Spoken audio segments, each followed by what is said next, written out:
Protectional protection. Amen. Sotmanta देवा स्वर पदरात बापा स्वर्गान प्रथमेच्या रुसणारा आणि जेजू ख्रिस्ता त्याच्या एकल्याच पुताक आमच्या सुम्या तो पवित्र आत्म्या उरींग गोट सांबावलो अंकवार मरी थान सोलमलो पोंच प्रदा खात आणि कोस सुचले ताका हुस्सा जोडलो तो मेलो दकानी की पिलो तो मेल्ल्यामध्ये देवलो दुसरे दिसाक मेलेल्यांतलो जिवन जालो स्वर्गात चडलो स्वर पदरात देवा बापाच्या उजव्याक बसला थंयतान जुयेण मेल्ल्यांची मुन्सिपी करूंक येतलो सोत मानता पवित्र आत्म्या कातोलीक पवित्र सभेक भक्तांचो एकठार पातकाचे बोगसणे कुडीचें जिवणपण सासणेचें जिवीत आमेन. आमच्या बापा स्वर्गीच्या तुजें नांव पवित्र जावं तुजें रायज आमकां येवंक तुजी कशी स्वर्गात जाता तशी संवसारांत जावं तुझ्या आमची पातकां मोगोस आनी आमकां पांडें पळोवन दिवना पूण बायजांनी आमकां नमान बरे कृपेन बोलले सुरेश पोच थांय आसा उसरे मदें तूं सोदो आनी सोदो तुजो पूज जेसू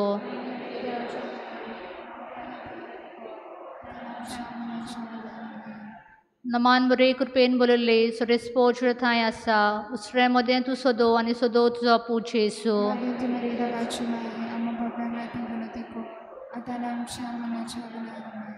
नमान बरे कृपेन बोलले सुरेश पोच थांय आसा उसरे मदें तूं सोदो आनी सोदो तुजो पूज जेसू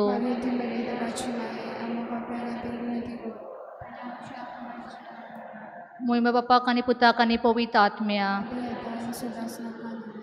आयच्या दिसा नियाडे 5 मिस्तेर सायबिडीच्या वर्काचे पयले मिस्तेर सोम्या जेजू ख्रिस्त आपले पोदवेन तिसरे दिसाक मेलेल्यांतलो जिवन जालो आमच्या बापा स्वर्गीच्या तुजें नांव पवित्र जावं तुजें रायज आमकां येवंक तुजी कशी स्वर्गात जाता तशी संवसारांत जावं आमचो दिसपतो ग्रास आयज आमकां दी आनी आमी आमचे चुकलेल्यांक बक्षिता तुज्या आमची पातकां मोगोस आनी आमकां तांणी पळोवन दिवं नाका पूण बायजांनी आमकां देवा नमान बरे कृपेन बोलले सुरेश पोच थांय आसा उसरे मदें तूं सोदो आनी सोदो तुजो पूज जेसू मागीर तुमी देवाची माये आमकां बापाय खातीर विनंती कर आतां आमच्या मरणाच्या वेळार आमेन. नमान बरे कृपेन बोलले सुरेश पोच थांय आसा उसरे मदें तूं सोदो आनी सोदो तुजो पूज जेसू मागीर तुमी देवाची माये आमकां बापाय खातीर विनंती कर आतां आमच्या मरणाच्या वेळार आमेन. नमान बरे कृपेन बोलले सुरेश पोच थांय आसा उसरे मदें तूं सोदो आनी सोदो तुजो पूज जेसू मागीर तुमी देवाची माये आमकां बापाय खातीर विनंती कर आतां आनी आमच्या मरणाच्या वेळार आमेन. नमान बरे कृपेन बोलले सुरेश पोच थांय आसा उसरे मदें तूं सोदो आनी सोदो तुजो पूज जेसू मागीर तुमी देवाची माये आमकां बापाय खातीर विनंती कर आतां आनी आमच्या मरणाच्या वेळार आमेन. नमान बरे कृपेन बोलले सुरेश पोच थांय आसा उसरे मदें तूं सोदो आनी सोदो तुजो पूज जेसू मागीर तुमी देवाची माये आमकां बापाय खातीर विनंती कर आतां आनी आमच्या मरणाच्या वेळार आमेन. नमान बरे कृपेन बोलले सुरेश पोच थांय आसा उसरे मदें तूं सोदो आनी सोदो तुजो पूज जेसू मागीर तुमी देवाची माये आमकां बापाय खातीर विनंती कर आतां आनी आमच्या मरणाच्या वेळार आमेन. नमान बरे कृपेन बोलले सुरेश पोच थांय आसा उसरे मदें तूं सोदो आनी सोदो तुजो पूज जेसू मागीर तुमी देवाची माये आमकां बापाय खातीर विनंती कर आतां आनी आमच्या मरणाच्या वेळार आमेन. नमान बरे कृपेन बोलले सुरेश पोच थांय आसा उसरे मदें तूं सोदो आनी सोदो तुजो पूज जेसू मागीर देवाची माये आमकां बापाय खातीर विनंती कर आतां आनी आमच्या मरणाच्या वेळार आमेन. नमान बरे कृपेन बोलले सुरेश पोच थांय आसा उसरे मदें तूं सोदो आनी सोदो तुजो पूज जेसू मागीर तुमी देवाची माये आमकां बापाय खातीर विनंती कर आतां आनी आमच्या मरणाच्या वेळार आमेन. नमान बरे कृपेन बोलले सुरेश पोच थांय आसा उसरे मदें तूं सोदो आनी सोदो तुजो पूज जेसू मागीर तुमी देवाची माये आमकां बापाय खातीर विनंती कर आतां आनी आमच्या मरणाच्या वेळार आमेन. मोहिमा बापाक आनी पुताक आनी पवित्र आत्म्या आदी आतां सदां सदांकाल आमेन. ओ म्हजे भोगोस आमकां नियार आमकां जातले सोगल्याचे आत्म्या स्वर्गार उर्दी करून चड गरज जातलोल्यांक. दुसरो मिस्तेर सोम्या जेजू ख्रिस्त जिवन जातो 40 दिसांनी पोटजोडीत स्वर्गात चडलो. आमच्या बापा स्वर्गीच्या तुजें नांव पवित्र जावं तुजें राज आमकां येवं तुजी कशी स्वर्गात जाता तशी संवसारांत जावं आमचो दिसपठोय ग्राय समखांदी आनी आमी आमचे चुकलेल्या बक्षिता तशें आमची पातकां बोगोस आनी आमकां तायणेक पडून दिवं नाका पूण वायटांतली आमकां निबार. Naman muli kupen balale swes poche taisa ostramale tu sudo ani sudo tu sopu Jesu. Bagyon ti Maria siya papiang hatid no tikor at anam siya manansyala. Amen.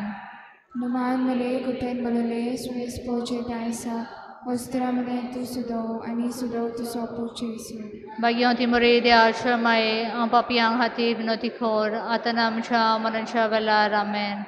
Naman muli kupen balale swes poche taisa ostramale tu sudo ani sudo tu sopu Jesu. Bagyon ti Maria siya papiang hatid no tikor at anam siya manansyala. Amen. Naman muli kupen balale swes poche taisa ostramale tu sudo ani sudo tu sopu Jesu. Bagyon ti Maria siya papiang hatid no tikor at anam siya manansyala. Amen. Naman muli kupen balale swes poche taisa ostramale tu sudo ani sudo tu sopu Jesu. Bagyon ti Maria siya papiang hatid no tikor at anam siya manansyala. Amen. Naman muli kupen balale swes poche taisa ostramale tu sudo ani sudo tu sopu Jesu. Bagyon ti Maria siya papiang hatid no tikor at anam siya manansyala. Amen. Naman muli kupen balale swes poche taisa ostramale tu sudo ani sudo tu sopu Jesu. Bagyon ti Maria siya papiang hatid no tikor at anam siya manansyala. Amen. Naman muli kupen balale swes poche taisa ostramale tu sudo ani sudo tu sopu Jesu. Bagyon ti Maria siya papiang hatid no tikor at anam siya manansyala. Amen. Naman muli kupen balale swes poche taisa ostramale tu sudo ani sudo tu sopu Jesu. Bagyon ti Maria siya papiang hatid no tikor at anam siya manansyala. Amen. Naman muli kupen balale swes poche taisa ostramale tu sudo ani sudo tu sopu Jesu. Bagyon ti Maria siya papiang hatid no tikor at anam siya manansyala. Amen. Moy mababa putak at pobitatnya Adi atana sudang kalamen. O mujhe Jesu bogo samka niyaram ka hujatli sokler thorgarodi kurun chorgaro sasralyang. Tisro mister, Sumya Jesu Christ sorgar betos patoilo Deus prisatak sinaklen mulyas watir जो या अंकवार मरे आणि आपोस असलेत. आमच्या बापा स्वर्गीच्या तुझे नाव पोवेसाव तुझे राय समकायो तुझी कोशी स्वर्गात जाता तुझी संवसारांत जावं. आमचो दिसपटो ग्रास आसाम कांदी आनी आमी आमचे चुकलेल्या बक्षिता तशें आमची पातकां बोगोस आनी आमकां तांणें पळोवन दिवं नाका पूण वायटांतली आमकां नबाय.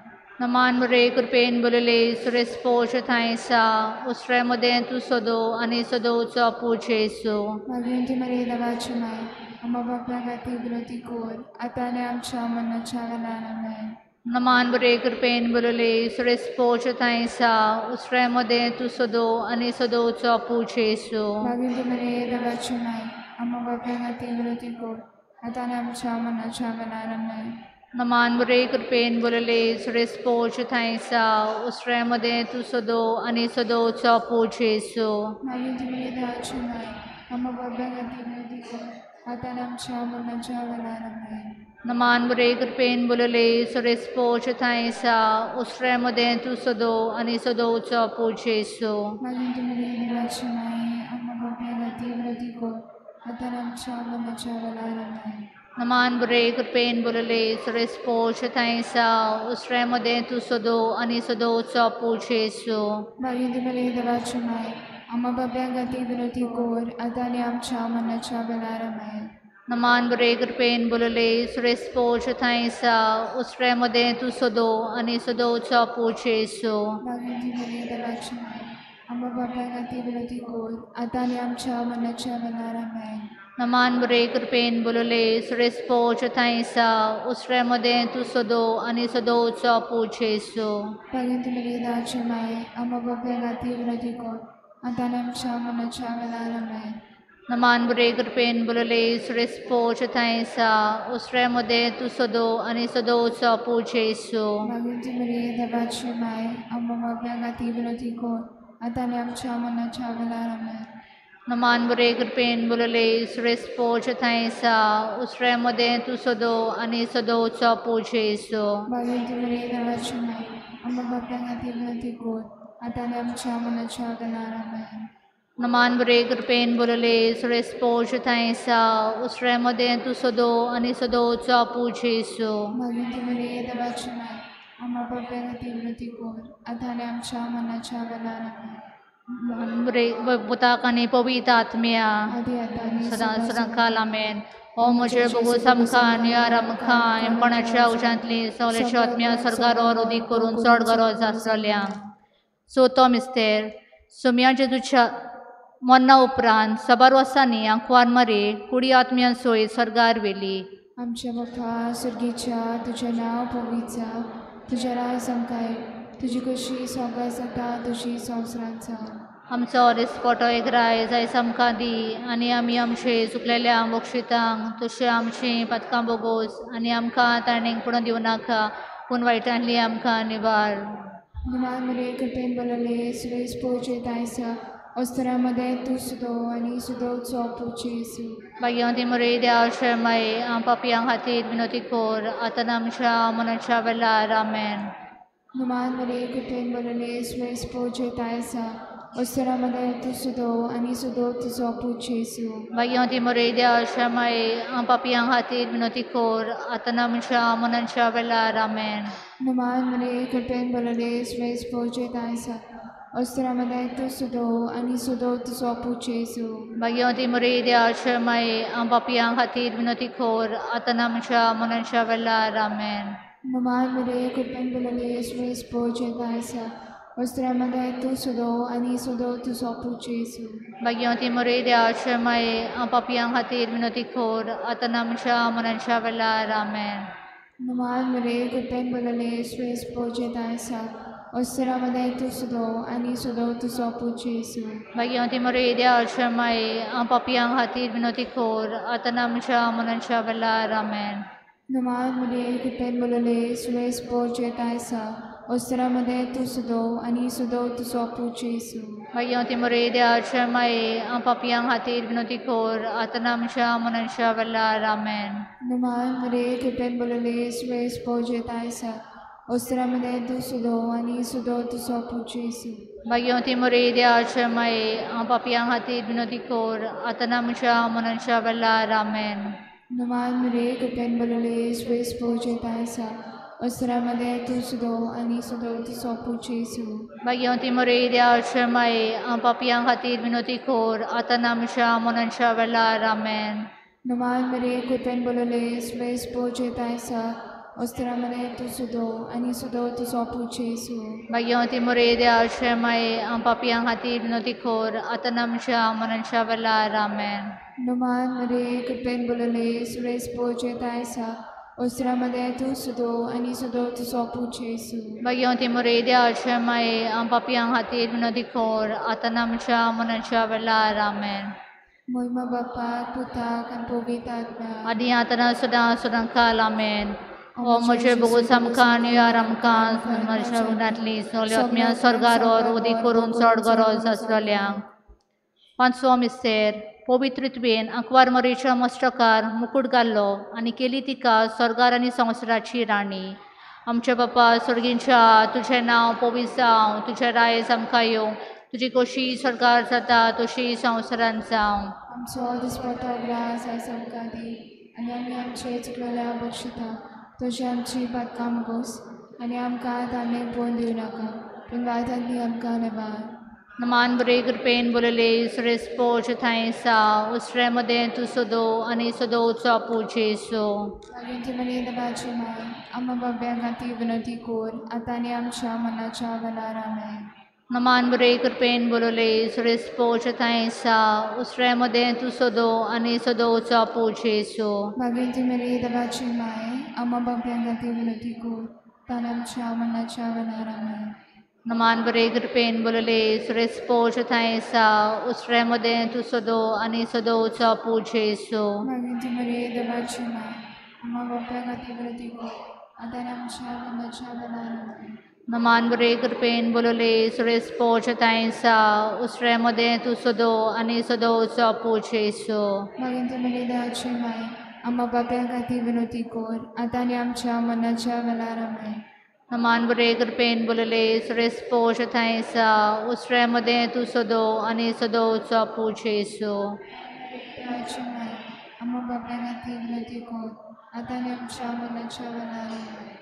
नमान बरे कृपेन बोलले सुरेश पोष थायसा उसरे मध्ये तू सदो आणि सदोचा पूजेसो Maginti Maria debaci mai, ama bapea gati vertigo, adanam shavana chavanarame.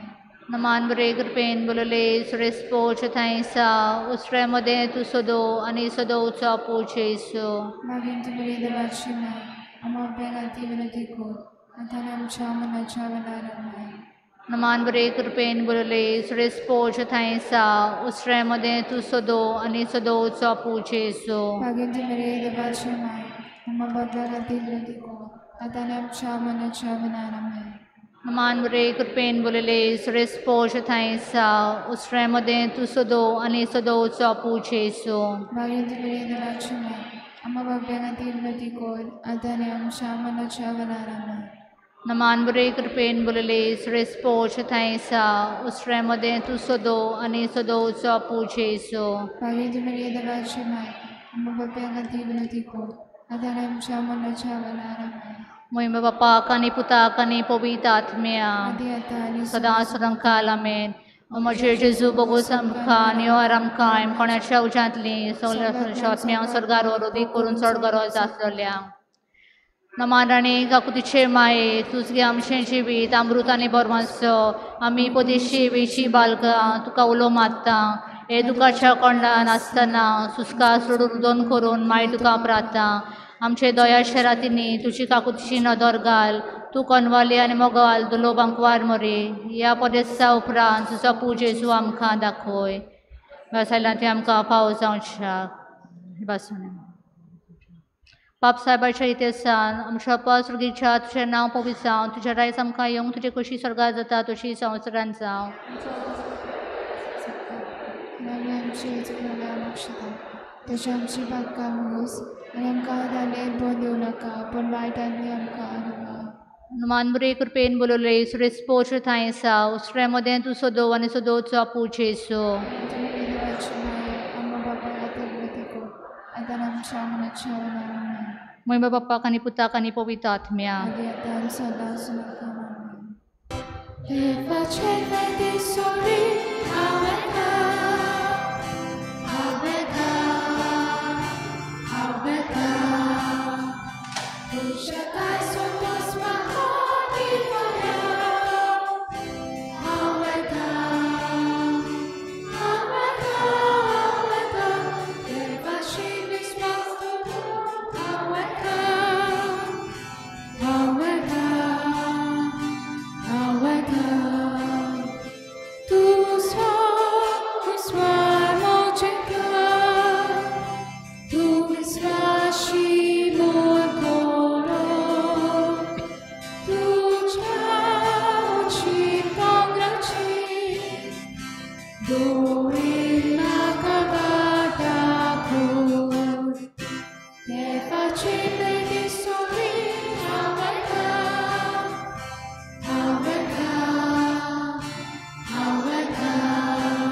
तुझ्या काय सोतोस म्हाका दिवया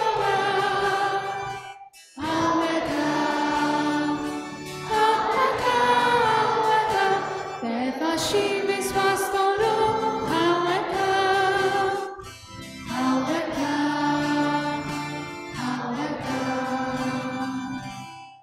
बापाचे आणि पुताचे आणि पवित्र आत्म्याचे नावी आमच्या सुम्या जेजू क्रिस्ताची कृपा देवाचो मोग आणि पवित्र आत्म्याचो एकवट तुमचे सवे आसूं. तुमचे सवय आसूं.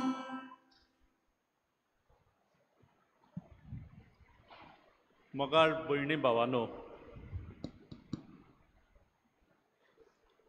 आयच्या नोवेनाचो विशय मारयेन केल्ली दुसऱ्यांची सेवा शुभ वर्तमान परगटूंक बोळ दिता. आमकां सगल्यांक देवाचें व्हड मिसां म्हणल्यार शुभ वर्तमानाची परगटणी करप आनी ही परगटणी सेवेंतल्यान करून मारिया आमकां बोळ दिता.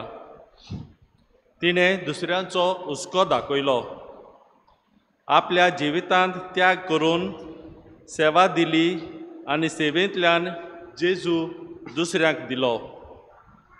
अशे तरेन सेवेंतल्यान तिणें शुभ वर्तमान परगटलें. तिची देख घेवन तिचे भाशेन आमी आमच्या जिवितांत त्याग करून सेवा दिवन शुभ वर्तमान परगटूंक आमकां बोळ आनी कृपा ह्या पवित्र मिसाच्या बलिदानांत मागुया. आनी आमच्या भावान उद्गारलेली ही कल्पना आमचे नदरे मुखार दवरून ही पवित्र मिसाची भेट आमकां सगल्यांक फळादीक जावचे खातीर आमी पातकी म्हूण ओळखून घेवन आमच्या पातकांचो उगडास करून बोगसणे आमकां मागुया. आनी सगळीं बरोबर म्हणया, हांव पातकी आमी तुमकां भाव मेळ्ळो.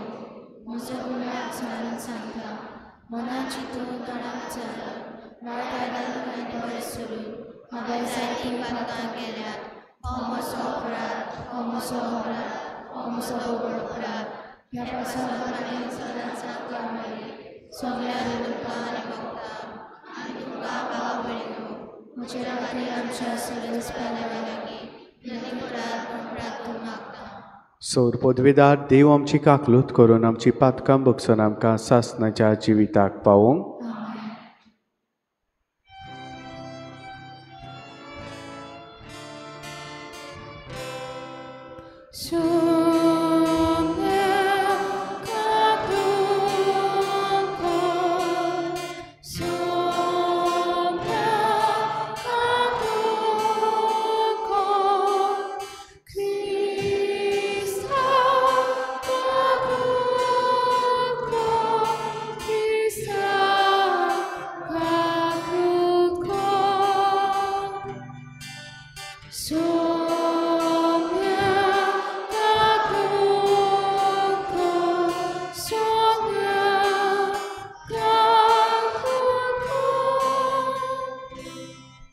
ह्या मिसांत वांटो घेता आसतना आमच्यो खासगी गरजो देवा मुखार घालुया.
ह्या आयच्या मिसांत मागुया एल्ड्रिच डिसोजा, लेनिन फेर्नांडीस आनी क्लेन्सी रेगो आयज जेन्ना ती आपलो वाडदीस सोमरपतात, देवान वारमरेचे मजतीन तांचेर तांच्या कुटुंबाचेर आशिर्वाद घातल्यार पुरो म्हूण ताचे खातीर मागतना आमच्याय खासगी गरजां खातीर थोड्योच घडयो गिरावून मागुया.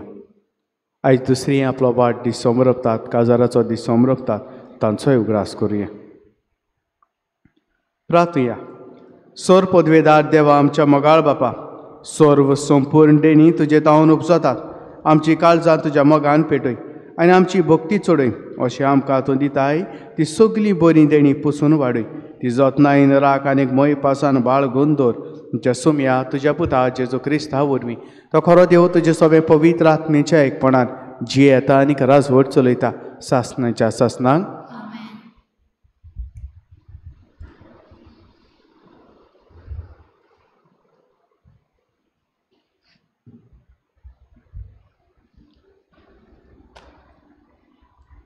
दुसरे सोमुटीच्या पुस्तका वेले वाचप.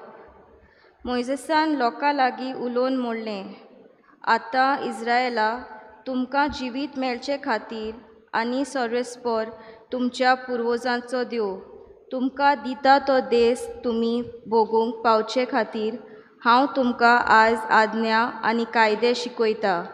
तांकां चोत्रायेन चीत दियात आनी ती सांबाळात. म्हज्या उतरांक तुमी कांय चोडय नाकात वा उणें करी नाकात. पूण हांव तुमकां घालता त्या सर्वेस्परा तुमच्या देवाच्या कायद्यांक पाळो दियात. ते सांबाळात, तांकां पाळो दियात.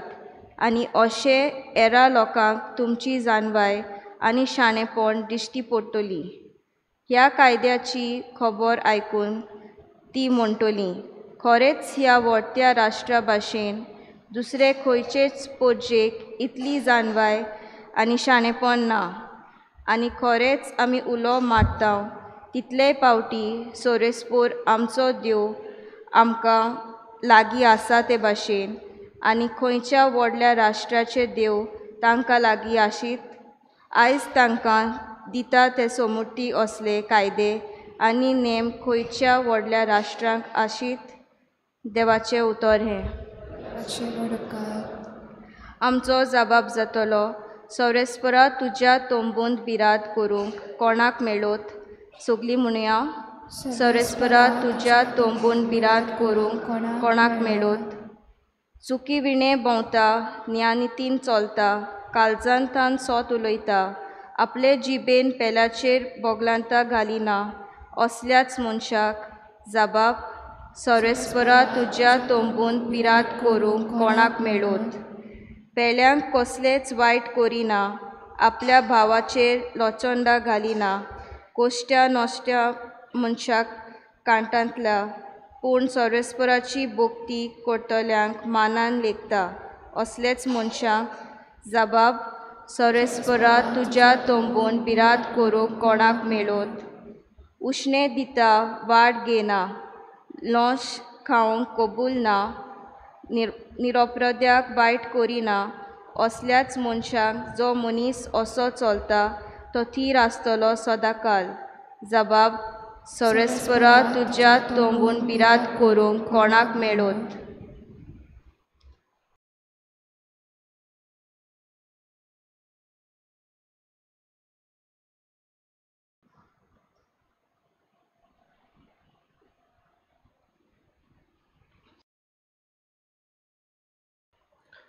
बाग्योन शाकोबान बरयलोलें चिटी वेलें वाचप. म्हज्या प्रितीच्या भावा भयणीनो, सगळें बरें देणें आनी सगळें सोपूर्ण दान वयर थावन येता आनी उजवाडाच्या बापासून देंवता. ताचें सोवें कसलेंच बदलप ना, न्हय म्हूण बदलपाची सावळी पर्यान ना. आपल्या रचना भितर आनी मालगडी कशीं जावं, आपले उदार खुशेन स्वताच्या उतरा वरवीं ताणें आमकां आपलीं भुरगीं केल्यांत. तुमच्या काळजांनी वोंपलां आनी तुमकां तारण दिवंक शक्ती आसा तें उतर मानून घेयात आनी ताका खालती रावात. देवाचें उतर फकत आयकून तुमकांच फटोव नाकात, पूण देवाच्या उतरा प्रमाणे चलात. देवा मुखार नितळ आनी निश्कळूंक भोक्तीपण म्हणल्यार हें. अनाथांक आनी विधवांक तांचे दुखी खोतींनी भेट दिवंक आनी संवसाराच्या मेळेपणांतलो सारको नितळ निर्मळ रावूंक. देवाचें उतर हें. देवाचे उपकार. उद्गार.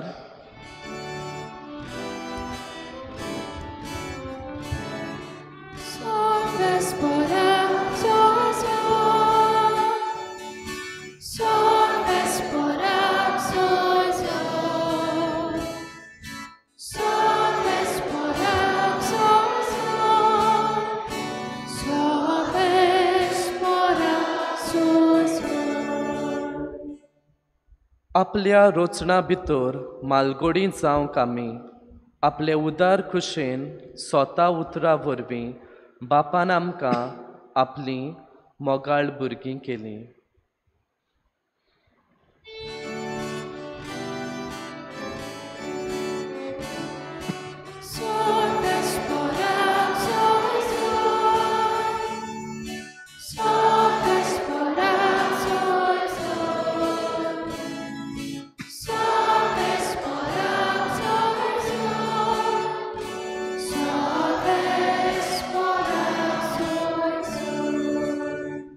सर्वेस्पोर तुमचे सवे आसूं.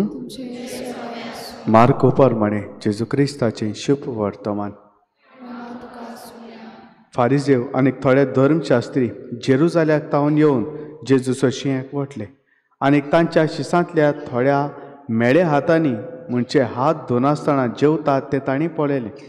फारिजेव आनी सगळे जुदेव पुर्विल्यांचे चाली प्रमाणे बगोर बगोर हात धुल्या शिवाय जेवनात आनी तिट्यार तावन येतूच नाल्या धुल्या शिवाय जेवणां खावंक बसोनात आनी सोबार हेर चाली सांबाळूंक तांकां दिल्ल्यो आसात.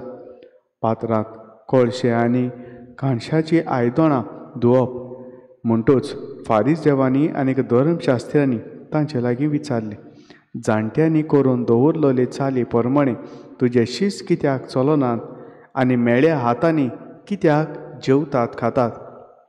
पूण तांणी पोटतिपाळ करून तांकां सांगले, इजायासान तुमकां दोंग्यां विशीं आदींच सांगून दवरलां तें सारकें. तर अशें बरोवन आसा, ही पोरजां ओंटांनी म्हाका वाखाणटा पूण तांचें काळीज म्हजेसून पयस आसा. तर मनशांनी केल्ले कायदे शास्त्रां कशीं शिकोवन तीं म्हजी पलकी पुजा करतात. देवाची आज्ञा सांडून मनशाच्यो चाली तुमी पाळटात. नव्या लोकांक आपोवन जेजून सांगलें, सुकलीं तुमी म्हजें आयकात आनी सजमून घेयात. मनशान भायलें कितेंच ताचे भितर वचून ताका मेळो कोर इच्छें ना, पूण मनशा भितरल्यो वस्तू भायर सरून येतात त्यो की मनशाक मेळ्यो करतात. ज्या कोणाक आयकूंक कान आसात तांणी आयकुचें. भितर जावन मनशाच्या काळजांतलें भायर सरता तें हें वायट चिंतना, पोजडपण, चोरयो, खून, पोरदुवार, आपसुवाट, खोटेपण, फोटकीरपण, कामचार, निर्डुकाय, चाडयो, गोर, मूर्खपण ह्यो सगल्यो वायट वस्तू भितर जावन येतात आनी मनशाक मेळो करतात. जेजू क्रिस्ताचें शुभ वर्तमान हें. वखाणी तुका ख्रिस्ता. मोगाळ भयणी भावनो, आयच्या सेवा धर्मांत दोन मुद्दे आमचे मुखार दवरल्यात. आयचो सेवा धर्म आमकां चाली रिती कायद्याचेर नदर मारूंक आपयता. जाल्यार सुरवातेच्या उतरांनी आमच्या भावांनी मारयेन केलां तशें सेवा दिवन शुभ वर्तमान परगटूंक आमकां उलो मारता. तर घडटा ते भाशेन ह्या दोनूय विशयांचेर आमी ल्हान ल्हान नियाळ आमी करुया. पयले सुवातेर कायदे चाली रिती जे शुभ वर्तमानांत आमकां मेवल्यात. भाव भयणांनो, एके फिरगोजेंत एका शारांत अशी एक घडणी घडली. भाव भयणांनो, आमच्या गोंयांत आमच्या फिरगोजांनी जायत्यो चाली रिती आसात आनी आमी जाणाव आगोस्ताचे 15 तारखेर आमी आख्ख्या गोंयांत वो करून जायत्या सुवातांचेर आमी कोणसाचें परब करता. आसूम सायबिणीची परब करता आनी जायत्या सुवातांचेर कोणसाची परब करता. आनी हे परबेक भाव भयणानो पाद्री शेत कातरता आशिर्वाद घालता आनी पुरसांव जालें म्हणटकूच हें कोणोस आमी लोकांक वांटता. तुमचेय फिरगोजेन जातलें जाता एकदम बरी वस्त. पण ह्यावूय शारांत ही परंपरा आसली हे परबे सुमयार कोणोस वांटपाची. तर जालें तें नवोच पाद्विगार ते इगोर्जेंत आयलोलो आनी त्या पाद्विगारान गांवांत पळयलें शारांत पळयलें की कोणूच शेतां रोयनात. सापूच शेतां रोवपाची बंद जाल्यात, एकलो लेगीन रोयना. पूण आसलोलीं शेतां पुरोवन सगळीं बिल्डिंगां जातात हें पाद्विगारान पळयलें.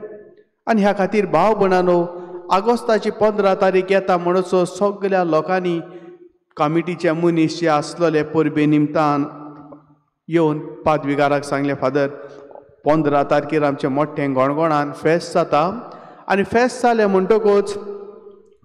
म्हणटकूच पुरसांव जाता आनी पुरसांवाक आमी कोणोस तूं बेजार करता आनी तें वांटता. तर पाद्विगार गांवांत साकून आयलोलो पाद्विगारान तांचे लागीं विचारलें, बरें आसा कोणोस कातोरपाचें बेसांव घालपाचें काम म्हजें जाल्यार कोणोस खंय तावन हांवें कातोरपाचें. बाबा कोणोस कातोरपाची पाद्विगाराक कोणेच खबर सांगूंक ना. फकत कोणसाचेर आशिर्वाद घालपाची खबर पाद्विगाराक सांगलोली. ह्या खातीर पाद्विगारान विचारलें, कोणोस खंयच्या शेतांत साकून कातोरपाचें. लोकांनी सांगलें, फाल्यां तुवें कोणोस कातोरपाची गरज ना, तें सगलें आमी कातरून हाडटले, सगलें अरेंज करतले, तुवें फकत बेसांव घालपाचें.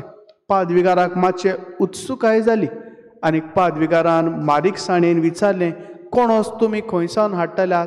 ना फादर आमी कोणोस अरेंज करतल्यात. बाबा पाद्विगारान सांगलें, तें बरेंच लागोना म्हाका. तर भाव भयणानो पाद्विगारान सांगलें, तुमी शेत रोयात आनी तें कोणोस हांव कातरता, मागीर आशिर्वाद घालून वांटया. बाबा लोकांनी बेऱ्या कानार घेतलें.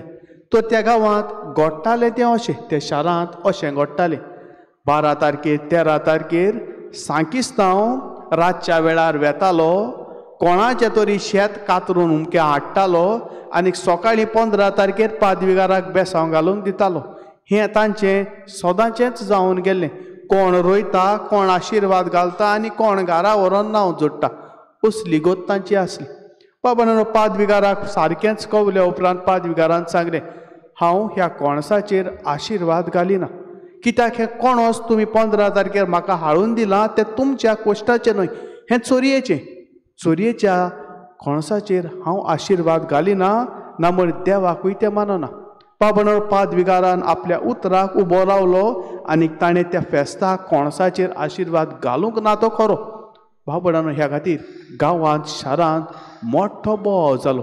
पाद्विगार असलो, पाद्विगार तसलो, आमची परंपरा उसली, आमच्या पुर्वजांनी अशें करून दवरलेलें, हो नवो पाद्विगार आयला तो आमचे सगळे मोडटा, बंद करता.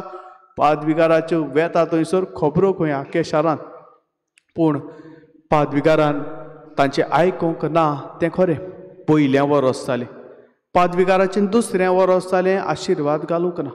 तिसरें वरस जालें, चवथें वरस जालें, 5वें वरस जालें, 6वें वरस जालें.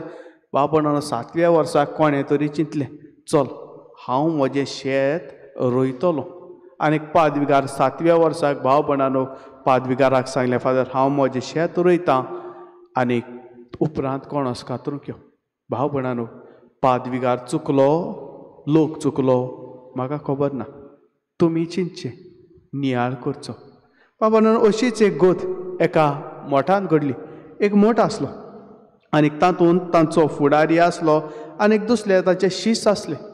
बाबा त्या तांच्या फुडाऱ्याक माजरांची चड आवड आसली. आनीक आमी जाणो माजरां पोसलीं म्हणटकूच ती तुका सोडिनात. तूं बसत जाल्यार थंयसर येतात, न्हिदतात जाल्यार थंयसर येतात, असली तांची गोत.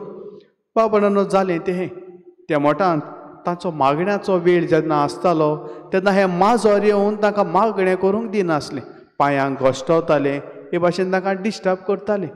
ह्या खातीर त्या मोठाच्या वडिलान ताच्या शिसांक सांगलें की मागणें करता आसतना सदांच माजराक बांदपाचें. हो कायदो. आनी हो कायदो भाव भयणानो एक चाल जावन गेली. कोण तरी प्रवासी थंय पावलो आनी ताणें थंयसर माजराक बांदलोलें खांब्याक बांदलोलें पडलें. आमी सुण्याक बांदताव, बैलांक बांदताव, गाडवाक बांदताव, बोकड्यांक बांदताव, पूण माजरांक कोण बांदिना. हे मोठांत ह्या माजराक बांदतात तें पळोवन हो मनीस थोटाकलो आनी त्या मोतवाशा लागीं विचारलें, हे माजराक कित्याक बांदला? बाबर त्या मोठांत विचारलोल्यान ताणें जबाब दिलो, ही आमची परंपरा, हें आमचें ट्रेडिशन, ही आमची चाल की त्या माजराक त्या सुवातेर बांदपाचें. त्या मनशान परतो विचार केलो, कित्याक बांदलां? बाबा ताका खबर आसूंक ना. ताणें म्हणलें, ही आमचें ट्रेडिशन, ही आमची चाल. बाबा घडलें तें जेन्ना तेन्ना जे मोठ सुरू जाल्लो, त्या वडिलाचें माजोर आसलें, ताका डिस्टर्ब करतालें. मागणें करूंक दिना लेगून त्या माजराक बांदूंक ताणें हुकूम घालो. तो मोठाचो वडील मरोन गेलो आनीक तें माजोरूय मरोन गेलें आनीक तें मनीसूय गेलें. पूण ही तांची चाल परंपरा म्हणून आयलोले इतल्या पिळग्यांनी फकत मागणें करता आसतना माजराक ते बांदताले. परंपरा कित्याक आसा, कित्याक लागून सुरू जाल्या आनी कित्या पासत करतात कोणाक खबर ना. आयच्या सेवा धर्मांत असलेंच कितें आमकां मेळलां. आयच्या पयल्या वाचपांत आमकां कायद्या विशीं आनीक आयच्या शुभ वर्तमानांत चाली रिती विशीं आमकां खबर मेवल्या. आनी जेजू त्या धर्मशास्त्रांचे आनीक फारिजांचेर शेण करता. कित्याक ते फकत भायल्यो चाली रिती पाळटात, तांच्या पुर्वजांच्यो कित्याक करतात, कित्या पासत करतात आनी कितें खरें सजमून करूंक जाय आसलें तें तांकां खबर ना. ह्या खातीर जेजू तांचें शेण करता. आयज आमच्या जिविताची नदर मारुया. आमच्याय गांवांत जायत्यो चाली रिती आसतल्यो. आयज त्यो कित्या पासत करतात तें आमी चिंतलां काय? बाबा म्हज्या जिवितांत अशी एक घडणी घडली. एके फिरगोजेंत हांव आसलो आनी ते फिरगोजेंत भाव भयणांनो मरण जालें. मरणाक जबरसो कोणूच आसोंक ना, कोणूच आसोंक ना. एक घरांत मरण हाडूंक गेलो तेन्ना 3-4 जाण दादले आसले, 3-5 जाण बायलो आसल्यो. आनीक फ्लॅट म्हणटकूच वयर तावन काशांव सकयल हाडूंक भाव भयणांनो इतलें सोंपें न्हय. 3 जाण दादले, हांवूय दादलो म्हणटकूच हांवेनूय 4थो दादलो कसो काशांव हात घातलो, वयर तावन काशांव हाडलो. इगोजेंत मरण केलें. मरणाक सुमार 10-12 मनशां आसलीं आनीक मरण भाव भयणो आमी उखलून शिमितेरींत व्हेलें. शिमितेरींत व्हेलें, फोंडा कशीक दवरलें, धांपलो आनीक भाव भयणांनो काशांव फोंडांत तांणी देंवयलो. काशांव फोंडांत देंवयता आसतना नासलोच कोण एक तरणाटो पावन सरलो आनीक भाव भयणो तो तरणाटो हातांत एक पाळलोली वात काशांवांत उडयतालो. हांवें पळयलें आनी कसलो सर्कस जाता काय म्हूण आतां पळोवया म्हणलें. बाबा रावलो आनी ताचे लागीं थंयसरूच बाबा कितें करता? ना फादर, म्हाका म्हजे मामीन सांगलां की तो तुजो गॉड फादर, ताणें तुजी वात पेटयल्ली, आतां ताका वातीची गरज आसा, तूं गॉड चायल्ड म्हणटकूच वात थंयसर घालपाची. हांव चिंतूंक पडलो. बाबा काशांव हाडूंक कोण आसोंक ना, शिमितेरींत पावोवंकूय कोण आसोंक ना, पूण वात घालूंक तगलीं ट्रेडिशनां, कल्चर, चाली रिती पाडूंक सगले आसात. भाव भयणांनो, जो उजवाड, जी शिक्षा ताच्या गॉड फादरान दिल्ली आनीक आपल्या जिवितांत काळजा मनांत घेवन आपल्या जिवितांतल्यान तर बरें उतर सेवा चाकरी दिलोली जाल्यार म्हाका जाल्यार दिसता तें व्हडतेपण जावपाचें. ती वात काशावांत घातली म्हणून तो मेला, तो ती वात थंयसर उजार करचो ना, ना म्हूण वाट पेटोवन तो कांय वाचचो ना, ना म्हूण वाट पेटोवंक थंयसर लायटर ना म्हूण माचीसाचें बॉक्सूय थंय घालूंक ना. आयज जायत्यो आमच्यो चाली रिती आसात. आयज सजमून घेतात काय? कित्याक आमच्या पुर्वजांनी ह्यो चाली रिती केल्यात. ताचो अर्थ कितें? आयच्या काळार आमकां त्यो चाली रिती सारक्यो आसात काय? विचार करची गरज, नियाळ करची गरज. भाव भयणांनो, हांव म्हणना चाली रिती आमच्या पुर्वजांच्यो आसात त्यो बंद करच्यो म्हणून. आमच्या पुर्वजांनी एकमतीन एक वस्त मनान धरून समाजाच्या बरेपणा खातीर, एकवटा खातीर ह्यो परंपरा, ह्यो चाली रिती तांणी सुरू केल्यो. आयज आमी त्यो चालू रिती थोड्यो फुडें व्हरतात. तेंपा प्रमाणें खंय मात्याग करपणें. जसो वेळ बदलता तशें आमी बदलोंक जाय आनी आमी जाय त्या प्रमाणान बदलल्यात. आमचे पुर्वज न्हेसताले तशीं आमी न्हेसनात.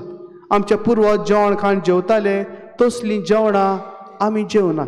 पूण जाय त्या प्रभावाचेर आमी बदलाव हाडला. पूण जायत्यो थोड्यो आमच्या परंपरा आसात त्यो बदलूंक जाय जाल्यार बदलच्यो. ज्यो परंपरा बऱ्यो आसात समाजाच्या बरेपणा खातीर फायद्या खातीर आयच्या दिसा लेगून लागू जातात त्यो सांबाळून दवरच्यो. आनीक ज्यो परंपरा भाव भयणांनो उपकारनात त्यो फुडें व्हरच्यो न्हय. भाव भयणांनो, आतां आमची एक गोंयांत बरी चाल आसा सायबिणीची. आतां सायबीण भायर सरतली. तुमच्या गांवांत म्हाका खबर ना, पूण जायत्या सुवाताचेर ही परब जाल्या म्हणटकूच सायबीण भायर काडटात. भाव भयणांनो, ही एक बरी चाल, बरी परंपरा आमच्या गोंयांत आसा. आनी कोणें तरी एकमतीन ही परंपरा सुरू केली. आमच्या घरांत सायबिणी नात म्हणत न्हय, आमच्या आल्तारांचेर 10-12 जायत्या जाणांच्या सायबिण्यो आसात. तरी पूण ही एक चाल परंपरा सायबीण घरांनी भोंवपाची.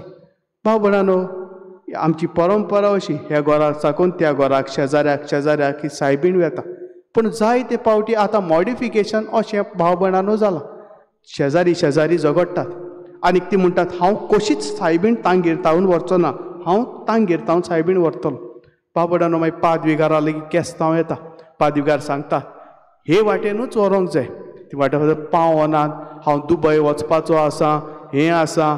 आनी भाव भयणो, तांगेर सायबीण हाडूंक पडटा म्हणून जायतीं जाणां आयज दुयेंत जावन हॉस्पिटलांत लेगून वेतात. पूण कोंतान हांव सायबीण तांगेर सावन हाडची ना. असल्या मनान ही परंपरा सुरू केल्ली काय. बाबा, आयज दुसरी सायबिणीची चाल अशी जाल्या. सायबिणीक भाव भयणांनो आमी सगल्यांक सांगतात. आनी भाव भयणांनो, सायबिणीचे मागणे आसता, ओरासांव आसता, तेर्सां आसता. तेर्सां कोण पावनात. सायबीण कितल्यांक सुरू जातली सगलीं विचारतात आनी आपलें कॅल्कुलेशन थंय करतात. अर्द्या वरान 45 मिनट्सान सायबीण काबार जातली. ती सायबीण काबार जाली म्हणटकूच फकत जेवंक आनी आपलो पोटलो कितें आपल्या कायद्याचें पडटा तेंच व्हरोंक येतात. असल्या मनान ती परंपरा कोणें सुरू केल्ली ती केल्ली काय विचार करुया. आयज ज्यो आमच्यो चाली रिती आमी पाळटात त्यो खऱ्या मनान खरो अर्थ सजमून आमी पाळून फुडें सरतात काय. आयचो सेवादोन पयले सुवातेर ह्या मुद्द्याचेर नियाळ करूंक आपयता. पावल दुसरे सुवातेर आयच्या नोवेनाचो विशय आमच्या भावान आमचे मुखार दवरला. मारयेन सेवे चाकरेंतल्यान शुभ वर्तमान परगटलें. आमकांय सेवा चाकरी करूंक आमकां आपयता. भाव भयणांनो, खऱ्यांनीच मारयेन सेवा चाकरी केली आनी हे भाशेन आपल्या जिवितांतल्यान शुभ वर्तमान परगटूंक ती पावरली. भाव भयणांनो, तरणाट्याचो म्यान असले एक तरणाटे म्हजे नदरेक सांपडले. जायतीं तरणाटीं आसतात, तांकां कितें काम सांग कूस मारून वेतात. करतात म्हणटात पूण बहुत थोडीं करतात ती लेगून जायते टर्म्स आनी कंडिशन आसतात. पूण असलें एक तरणाटें म्हजे नदरेक सांपडलें. ताका कितें काम सांग तें काम करताच, सेट जाता, शुअर 100% तुजें काम जालेंच म्हूण समज. भाव भयणांनो, घडलें तें ताची आवय म्हाका विजिटाक गेल्ले कडेन ताचे आवयक हांव भेटलो. कोणाची तुस्त खंय चोगा मदें करची आनी कोणाची चूक खंय ताच्या तोंडार सांगची अशी म्हणणी आमचे भाशेन आसा. भाव भयणांनो, त्या चेडवाची तुस्त करूंक ताचे आवयक सांगलें आनी तें तुजें चेडूं एकदम बरें, ताका कितें काम सांग सट करून करता, एकदम उमेदीचें बरें भुरगें. भाव भयणांनो, हांवें इतलेंच म्हणलेलें. ताची आवय अशी उद्गारली, फादर, म्हजें चेडूं लोकांक दिश्टी पडटा आनी आपल्याक खंय फायदो जाता थंयसरूच हालता, थंयसरूच कामां करता, पूण घरांत तें आपली बशी लेगून धुवपाचो आलाशिरो ना. म्हज्या चेडवाची सेवा असली फादर, ताका सेवा म्हणल्यार एक इन्वेस्टमेंट जावन गेला. बाबा, हांव चिंतूक पडलो, कसलें मन काय आतांच्या भुरग्याचें. बाबडानो, मोगाळ भुरग्यानो, आयज आमी आमकांच विचार करुया. इंग्लीश भाशेन अशी एक म्हणणी आसा, charity begins at home not at neighbours place. Charity begins at home not at neighbours place. तुवें दुसऱ्यांक जाय तें काम केलें पूण घरांत एक कुस्कुटाचें काम करूंक ना जाल्यार कसलो फायदो काय. आयज जायते फावटी आवय बापूय सांगता, फादर म्हजो चेडो कांयच करिना, फादर म्हजें चेडूं कांयच करिना.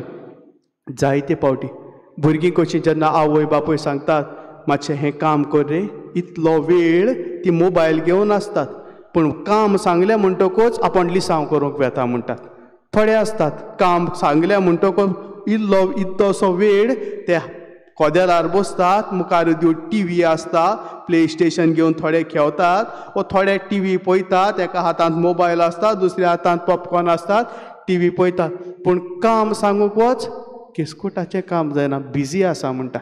असलें मन घेवन आमचें जिवीत आमी जियेतात काय विचार करची गरज, नियाळ करची गरज. आयचो सेवादोर आमकां आंकवार मारीन सेवा चाकरी केल्या तशी आमी सेवा चाकरी दिवंक आपयता. जेजून तेंच केलें. आपूण सेवा घेवंक न्हय पूण सेवा दिवंक आयला हें आपल्या जिवितांतल्यान ताणें दाखयलें. तर मोगाळ भाव भयणांनो, मोगाळ भुरग्यांनो, आयज ह्या मिसांत वांटो घेता आसतना, ह्या नोवेनांत वांटो घेता आसतना आमच्या जिविताक कितें घेवया. पयले सुवातेर आमचे भाशेन सांगला ते भाशेन अशी एक म्हणणी आसा, तेंपा प्रमाणें माथ्याक कोरपणें. जसो वेळ बदलता तसो मनीस बदलोंक जायो, ते भाशेन आमच्यो चाली रिती बदलोंक जायो. तर म्हाका भयणी भावनो, तुमच्याय घराब्यांत, तुमचेय फिरगोजेन, तुमच्याय गांवांत जायत्यो चाली रिती आमच्या आदल्या त्यो आसतल्यो, तांचेर नियाळ करचो. ज्यो चाली रिती बऱ्यो आसात त्यो सांबाळून चालू दवरच्यो. ज्यो चाली रिती मातशे मॉडिफाय करूंक जायो, गाडी मॉडिफाय करतात ते भाशेन त्यो मॉडिफाय चेंजीस हाडच्यो. आनी ज्यो चाली रितीत आतांच्या काळार उपकारनात, तांचो कसलोच फायदो आमकां ना. करूंक जाय म्हूण करतात, कित्याक करतात तें लेगून खबर ना, सजम नासतना त्यो करूंक नाकात, त्यो करच्यो न्हय. त्यो ज्यो चाली रिती आमी पाळटात तांचेर मातशें नियाळ करचो, विचार करचो. दुसरे सुवातेर आंकवार बरेन सेवा दिली. हांव सेवा घेवंक न्हय, सेवा दिवंक आयला. मोगाळ भुरग्यांनो, आमची आवय बापूय आमचे पासत जायते त्रास कश्ट काडटा. आवय सकाळीं उठो मेरेन ते रातचे न्हिदो मेरेन, बापूय सकाळचो उठोन कामाक वता, सगळें आमचे खातीर आमचे पासत त्रास ती काडटात. आमकां सेवा दिवंक ती वावुरतात. ह्या खातीर जेन्ना तुजी आवय कितें काम करता तेन्ना तिका हेल्प करूंक फाटीं सरो नाका. जावं तें घरांत सान मारूंक, जावं ती तुजी प्लेट धुवंक, जावं ती आयदनां धुवंक, जावं तें मेज पुसूंक वा घरांत मॉप मारूंक, आवय बापायक तांच्या घरांत तांच्या कामाक आदार दिवंक फाटीं सरो नाका. आंकवान वरेन हेंच केलें, सेवा दिली. ह्या खातीर भयणी भावनो, जेन्ना आमी भुरगीं कशीं घोराब्यांत सेवा दिवंक शिंकतल्यात तेन्ना आमचें घोराबें बरें जातलें. जेन्ना आमचें घोराबें बरें जाता तेन्ना आमचें वाड हें बरें जातलें. जेन्ना आमचें वाड हें बरें जातलें तेन्ना आमचो गांव बरो जातलो. जेन्ना आमचो गांव बरो जातलो तेन्ना आमचें राज्य बरें जातलें. आनी जेन्ना राज्य बरें जातलें तेन्ना आमचो देश बरो जावंक पावतलो. ह्या खातीर आमचें घोराबें, मोगाळ घोराबें नाजारेताच्या कुटुंबा सारकें करूंक वावरुया. एकामेकाक सेवा दिवया आनी सेवे चाकरेंतल्यान शुभ वर्तमान आमच्या जिवितांतल्यान जिवन परगटूंक त्याच आंकवार मरीची, त्याच देवाची कृपा आनीक बळ तुका आनीक म्हाका मागुया. सगळीं उबी रावया आनीक आमचो भावार्थ आमी उचारुया. सत मानता देवा, सगळ्यांनी तुमी चारच मेळा आनी जेजू क्रिस्तांवाच्या एकल्याच पुताक आमच्या तो पवित्र आत्म्या वरवीं तुमी सांबाळलो, आंकवार मरेंत जल्मलो, होच वेळा काल्याक कौस उसले, ताका कुसात सोडलो, तो मेला ताका निखपिलो, तो मेरे मने देवलो, तिसरे दिसा मेलो जिवंत जालो, स्वर्गांत सोडलो, सोपने देवाच्या विस्वास तुवेदाचेर मेले जिवंत मी करूं येतलो, स्वर्गांत पवित्र आत्म्या, कातोलीक पोलीस सुबे, लोकांचे येता, आतांचे वचून पयचे जिवणपण, सासणाचे जिवीत. आमेन.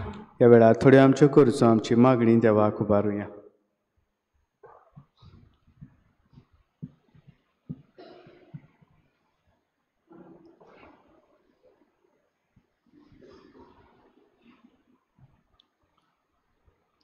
मनशाचो पूत आपुणूय हेरांक आपले चाकरेक लावंक येवंक ना, बोगोर हेराची चाकरी करूंक आनी आपलो जीव सोमेस्ताचे सोडवणे पासत दिवंक आयला. आमच्या धर्मीक फुडाऱ्यांनी जेजू भाशेन सुडसुडायेन वेगवेगळ्या मनशा सोरी आनी तोरेकवार मोलांनी वचून पोजेची सेवा करूंक तांकां बापाची कृपा मागुया. जोण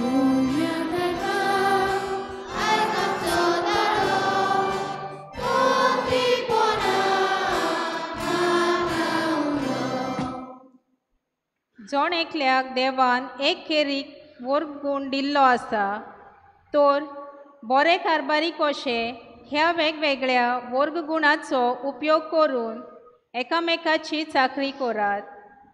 आमच्या देशाच्या फुडाऱ्यांनी पोजेची सेवा करूंक देवान आपणाक विचून काडल्यात म्हूण समजून घेवन आनी निस्वार्थीपणान पोजेची मोगान सेवा करूंक तांकां बापाची कृपा मागुया.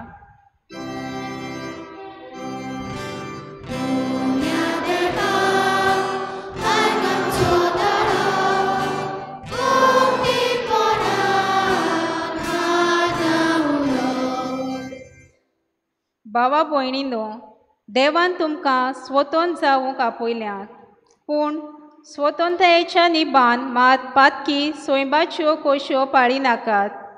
हाचे सुवातेर एकामेकाची प्रिती मोगान सेवा करात. आमी आमकां सोबार तोराच्या गुलामपणांतली सोडूंक आनी दुसऱ्यांक गुलामपणांतल्यान जियेतोल्यांक सुटका फावो करूंक आमकां बापाची कृपा मागुया.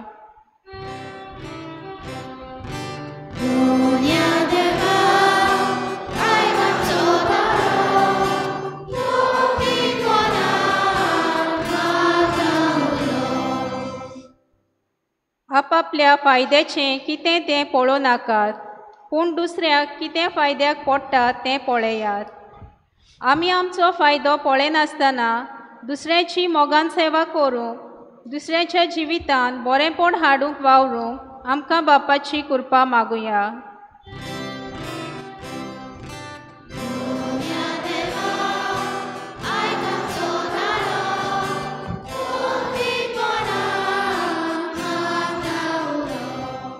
बोदयाळ बापा, आमी तुज्या भुरग्यांनी तुजे मुखार आमच्या तोड्यो करच्यो दवरल्यात. तुजी कशी जाल्या त्यो आमकां फावो कर. क्रिस्ता आमच्या सुमया वरवीं.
म्हज्या भयणी भावनो, हें म्हजें आनीक तुमचें बलिदान सौर पदवेदार देवा बापाक बांदता तसलें जावं म्हणून मागात.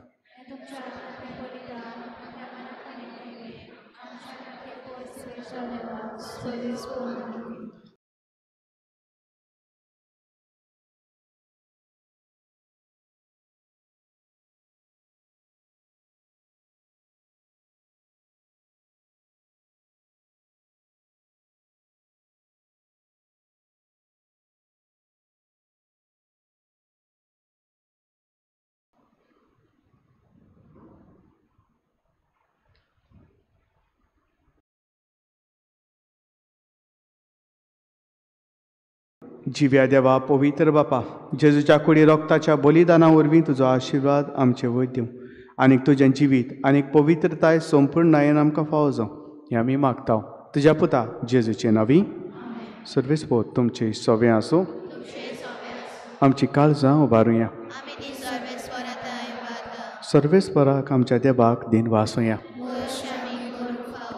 सर्वेस्परा पवित्र बापा सोर पोदवेदारा आनीक सासनाच्या देवा सोर्व काळी आनीक सोर्व ताई जेजू क्रिस्त आमच्या सुमया वरवीं आमी तुका दिन वाचोवंक फावो हो कायदो नितीचो आनीक आमच्या फायद्याचो पातकी मनशाची दया करून ताण्यांक वार मारितावन जल्म घेतलो खुर्साचें मरण सोसून सासनाच्या मरणांतली आमकां सोडयली आनीक मरणांतलो पुनः जिवंत जावन सासनाचें जिवीत आमकां दिलें देखून आतां देवदूतां बरोबर आनी स्वर्गीच्या सर्व दलबारा सांगाती तुजे मोहिमेचें किर्तन आमी निरंतरी गायता पवित्र पवित्र पवित्र दरबाराचो सर्वेस्पर तूं स्वर्ग आनी संवसार भला तुज्या गोगाक उत्सर्गी तुका सोर सोर सर्वेस्पराचें नांव येता सोर बापा खरोच तूं पवित्र तूंच सगल्या पवित्रपणाची जर तुज्या पवित्र आत्म्यांक धाडून ही देणी पवित्र कर म्हण आमी मागता जावं ती आमकां आमच्या सुमया जेजू क्रिस्ताची कूड आनीक रोगत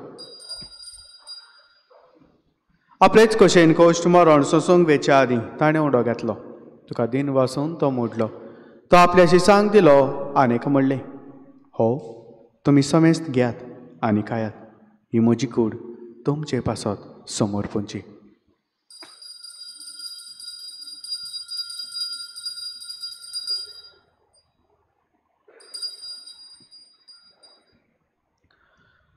तेच परी जेवण जातोच ताणें काल्च घेतली तुका नव्यान दिन वाचलो ती आपल्याशी सांग दिली आनीक म्हणलें तुमी समेस्त घेयात आनीक हातलें पियात ही म्हज्या रोगताची काल्च नव्या आनी सासनीक कोराराचें हें रोगत पातकाचें बोगसणें मेळच्या तुमचे पासत आनी समेस्त मनशां पासत तें वारवतलें हें म्हज्या उकडासाक करात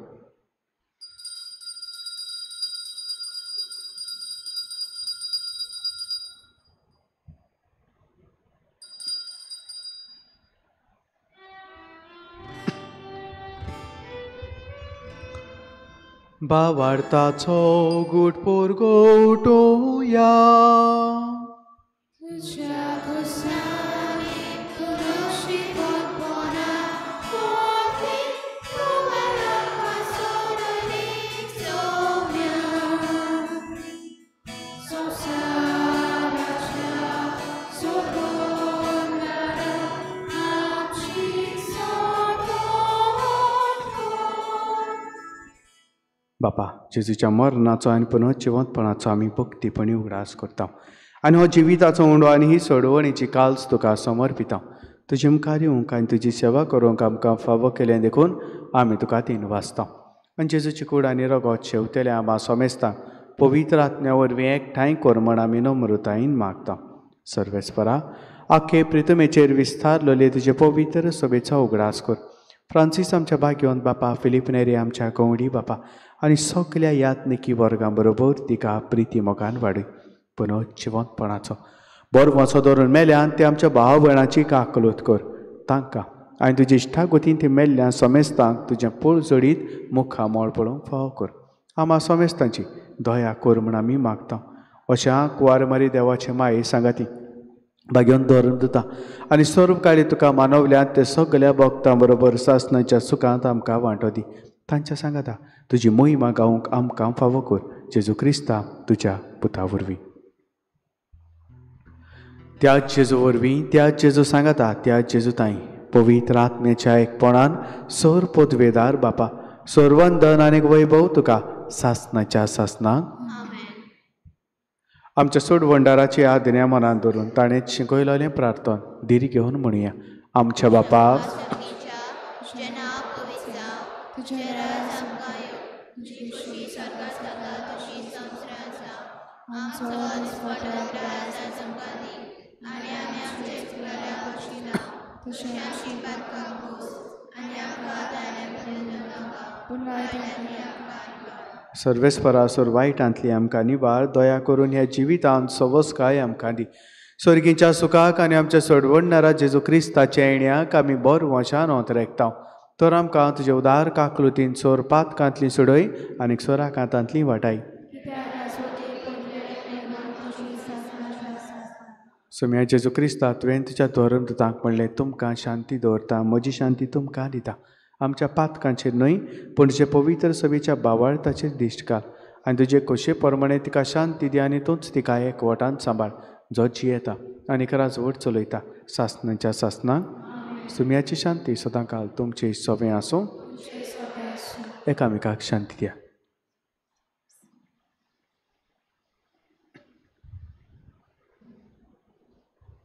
देवाचे शिळे संवसाराचे पाप काटिले आमची काकूट कर.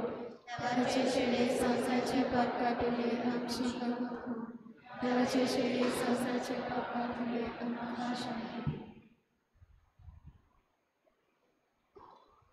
ही देवाची शेळी संवसाराचें पाप काडटा ती शेळेच्या जेवणाक आपयल्यान ती सगली आमी सुभागी.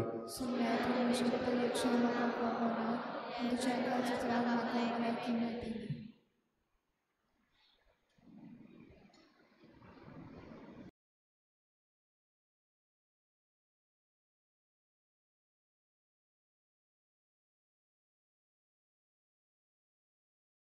आत्मिक कुमयाव खातीर मागणे मोगाळा जेजू मोगाळा जेजू तूं भोव पवित्र संस्कारान तूं भोव पवित्र संस्कारान हाजीर आसाय म्हूण हाजीर आसाय हांव म्हूण सोत मानता. हांव सोत मानता. सगळ्या वस्तूंन हांव सगळ्या वस्तूंन हांव तुजो मोग करता तुजो मोग करता आनी हांव तुका आनी हांव तुका म्हज्या आत्म्यान घेवन म्हज्या आत्म्यांत घेवन आशेता. आशेता. हे घडयेक हे घडयेक तुका हांव हांव संस्कारान घेवन संस्कारांत घेवन शकना म्हणटच शकना म्हणटच आत्मीक वाटेन तरी आत्मीक वाटेन तरी म्हज्या काळजांनी म्हज्या काळजान ये. तूं म्हज्या काळजान तूं म्हज्या काळजान आसा म्हूण समजून आसा म्हूण समजून हांव तुका वेंगयता हांव तुका आनी वेंगयता आक्कोच आनी आख्खीच तुका एकपडटा. तुका एकवडटा. तुजे कडसून तुजे कडसून केदींच वेगळो जावं केदींच वेगळी जावं म्हाका दिवं नाका. म्हाका दिवं नाका. आमेन. आमेन.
Mocha na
तुझ बरी सोंगा सगात पोगो पागोना कन्या नोमानक जाता आमचे मोगे जेसू म्हज्या नावान सारा दोगा तेगा सारा मोने परत सांगता बरा वासा म्हज्या नावान सारा दोगा तेगा सारा मोने परत सांगता बरा वासा तुझे नाव घेता तुका मानिता काळजांतल्यान सोबी तुका वळिता आमचे मोगे जेसू म्हज्या नावान एकठांय जाल्या दोगा तेगा सारा मोने परत सांगता बरा वासा म्हज्या नावान एकठांय जाल्या दोगा तेगा सारा मोने परत सांगता बरा वासा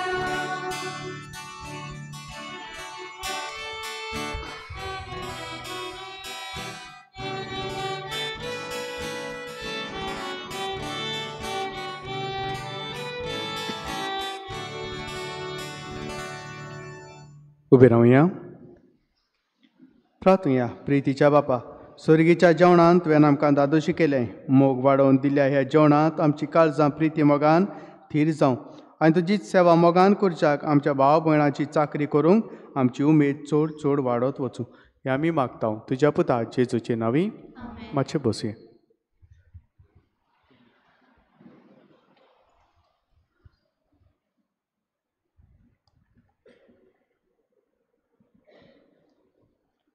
बाबडीनो आयज साद्या काळाचो 22वो आयतार आनी हो आयचो आयतार चेडू भुरग्याक भेटयलेलो आयतार आनी आमचे नोवेन आयज जालां आनीक नोवेनाची भेट आमकां भेटयल्या फादर वेझल पेरेरा तो सद्याक पातकूर माजोड्डा फिरगोजीन.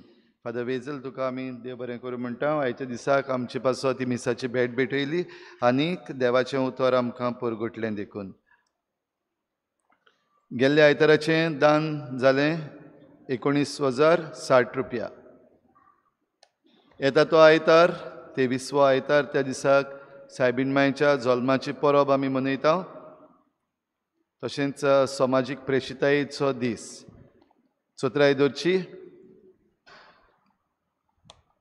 सकाळीं मीस जातलें 7 वाजता आयताराचें आनीक सांजेर फेस्ताचें मीस. फकत 2 मिसां आसतलीं. पयलें मीस सकाळीं 7 वाजता. सकाळची 2 मिसां आसची ना मातशें चोत्राय धरात बरे भाशेन. एकूच मीस आसतलें सकाळीं 7 वाजता आनी परबेचें मीस सांजेर 5:30 वाजता. सगल्यांनी परबेच्या मिसाक येवचें अशी आमची इत्सा. पूण तरी पूण जे कोणाच्यान सकाळीं येवपाक सांजेर येवपाक जावचें ना तांणी सकाळीं 7 वाजता मिसाक येवचें. मांडावळ करतली सकाळींच्या मिसाक युकरिस्टीक मिनिस्टर्स आनीक सांजे परबेच्या मिसाची मांडावळ करतली लिजन ऑफ मॅरी. सांजेर 5:30 वाजता तेर्स मीस आनी फुलांचें पुरसांव.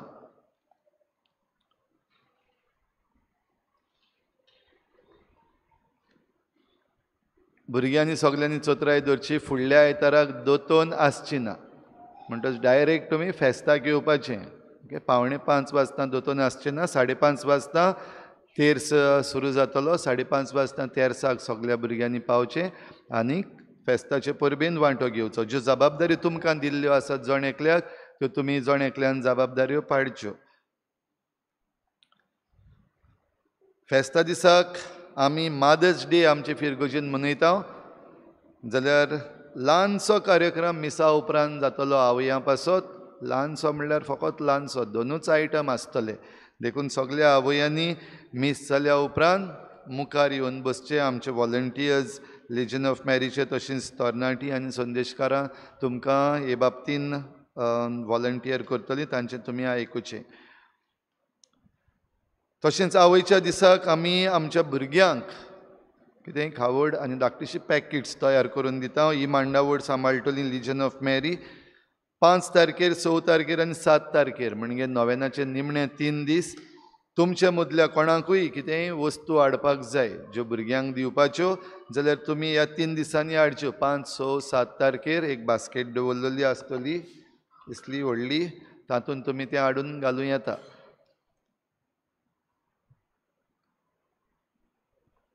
ज्या कोणाक वस्तू हाडूंक नाकात पूण दुडवांचो आदार दिवपाक जाय जाल्यार तुमी ते दुडवांचो आदार आमच्या इगर्जेच्या ऑफिसान दिवचो. हें सगळें तयार करून मागीर आमची लिजन ऑफ मॅरीची भाव भयणां ह्यो सगळी तयारी करतलीं.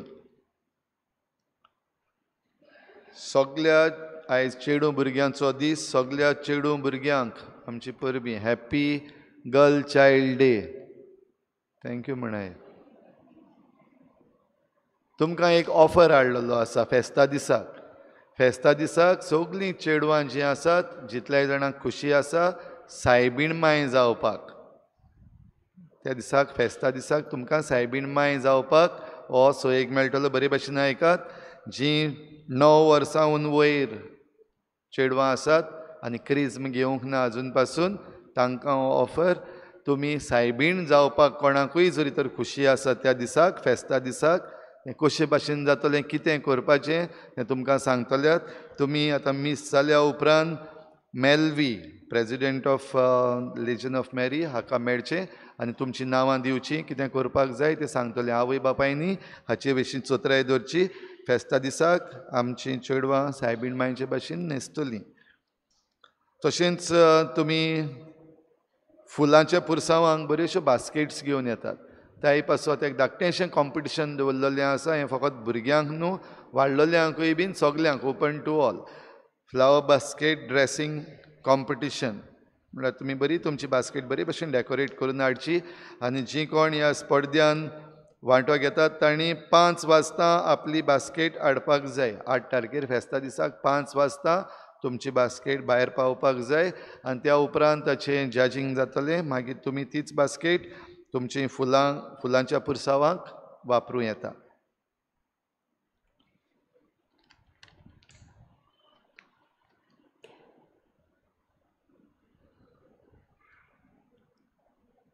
समुदायाच्यो जमाती ह्याच्या दिसाक जाल्यो ते सांगपाक नाका. स्पेशल मिसां जातलीं 2 तारखेर सप्टेंबराचे 7 वरांचेर मारिया तेओदोरा रेस हिच्या 3ऱ्या वर्साचें मीस. 7 तारखेर सप्टेंबराचे आमचें first Saturday devotion to Mother Mary जें आमी सुरू केल्लें आसा. सकाळीं 6:30 वाजता आनी त्या उपरांत मीस. 9 तारखेर तावन सायबिणीची भेट. 9 तारखेर मिसाची भेट जातली सांजेर 6 वाजता आनी सगल्यो इमाजी ज्यो आमच्या घरांनी आमी भेटेक व्हरतले हांव तांचेर आमी खेरीत आशिर्वाद घालतले हांव. आनी त्या दिसाक म्हणजे 9 तारखेर सायबिणीची भेट पॅरोकियल हावज आमच्या घरान. तुमकां सगल्यांक आमंत्रण आमगेर सायबिणीक येवपाक 9 तारखेर.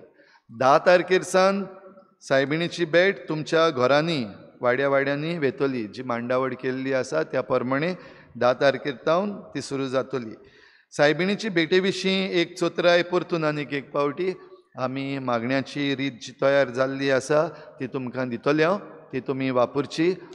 सायबिणीची भेट आमी जी घेता ती आमकां एक सोयेक जावन दी. आमच्यो दुस्मानकायो आमचे राग आहात ते पयस करपाक. आनी ह्या पासत ह्या शेजाऱ्यांगेर तान म्हाका नाका, त्या शेजाऱ्यांगेर तान म्हाका नाका, हें नाका. सगळीं आमी एकामेकागेर वचुया. तुमच्यो दुस्मानकायो आसात तातूंत हांव सद्याक भितर सरना पूण तुमगे दुस्मान आहात तेंगेर पासून तुमी सगल्यांनी सायबिणीक वेचें. सायबिणीचें बेसांव एक्सक्लुझिवली फकत ह्या मनशांक मेळटलें, ह्या गोराब्यांक मेळटलें जी सगल्यांगेर वयता ती. हे फावटीक सायबिणीन सांगलां सांग म्हण तुमकां. जीं कोण दुस्मानकायो करून वचना दुसऱ्यांगेर सायबिणीचो आशिर्वाद हे फावटीक आसचो ना. बंद करून दवरलेलो आहा. समजल्यान सगलीं जीं कोण दुस्मानकायेक लागून आमी तांचे कडेन उलयना, तेणी आमकां अशें म्हणलेलें तशें म्हणलेलें ह्या कारणाक लागून कोणूय जरी तर सायबिणीचे भेटेक दुसऱ्यांगेर वचना तुमगेर सायबीण येता त्या दिसाक आशिर्वाद घेवन येवची ना. तो एक बेश्टी फॉर्मेलिटी जातली. तुमी ज्यो हावड तयार केल्या ती तुमी लोकांक वांटतली काबार. सायबिणीचो आशिर्वाद कितलो मागल्यार पासून मेळचो ना त्या दिसाक. फकत जीं कोण दुस्मानकायेक लागून वचना तांकां इमर्जन्सी जाता केन्ना वचपाक पावना आनी दुसऱ्यो इमर्जन्सी त्यो दुसऱ्यो, पूण दुस्मानकायेक लागून वचना तांकां मेळचो ना देखून सगल्यो दुस्मानकायो कुशीन दवरून तुमी जांचे लागीं उलयनात, झगडलेलीं आसात आनी ती तुमची होरेंच पासून दुस्मानां जाल्यार वसात एकामेकागेर आनी सायबिणीचो आशिर्वाद न्हूच फकत तुमगेर सायबीण येता त्या दिसाक, पूण तुमी दुस्मानागेर वयता त्या दिसाक चड मेळटलो. ह्या पासत सगल्यांनी सायबिणीची भेट आहा ती आमच्या दुस्मानकायो काबार करपाक सोयेक घेवचो आनी सगल्यांगेर एकामेकागेर वेचें. तशेंच जी आमी खावड दिता सायबीण माय आमगेर येता तेन्ना त्यो तुमी दियात. पूण एक सुचोवणी जी आमच्या PPCच्या जमातींतल्यान आयल्या ती 2 आयटमांहून वयर दिवचे न्हू. एक दिल्यार चलता, फकत एकूच दिल्यार चलता आनी तुमकां खुशीच जाल्यार 2 दिवचे, तेच्याहून वयर तुमी खावड दिवची न्हू. जाता तितली प्लास्टीक उणी करची आनीक जें कितें कचरो निर्माण करता तसल्यो वस्तू दिवपाच्यो आडावच्यो. समजता तुमी समजल्यात म्हण. कचरो निर्माण करता म्हणटा ते जे आमचे डिस्पोजेबल कप्स, डिस्पोजेबल प्लेट्स ज्यो आहा तो आमचो कचरो निर्माण करता, असल्यो वस्तू जाता तितल्यो आडावच्यो म्हूण तुमकां सगल्यांक विनंती. सायबिणीचे भेटेक कोण फोगोट्यो मारचो ना. आमी फोगोट्यो मारपाच्यो बंद केल्ल्यो आहात. फायरवर्क्स आमी जाता तितले आडावचे.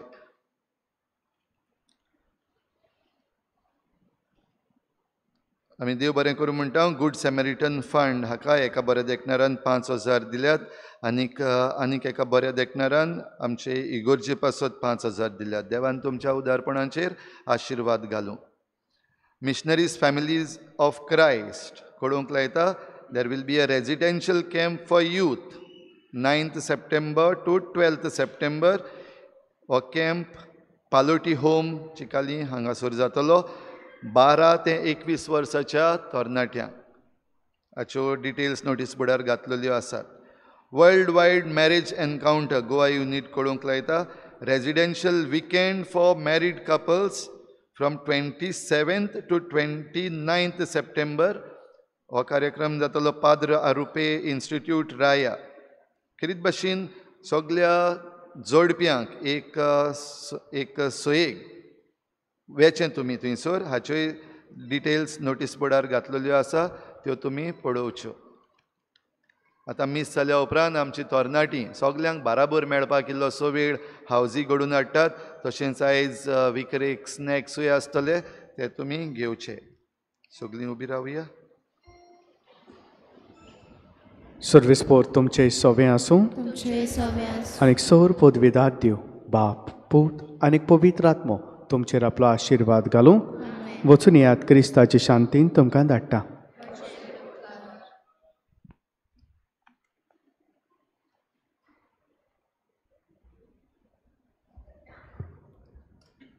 शेवटाक गीत घेवया. T26 page number 215. T26.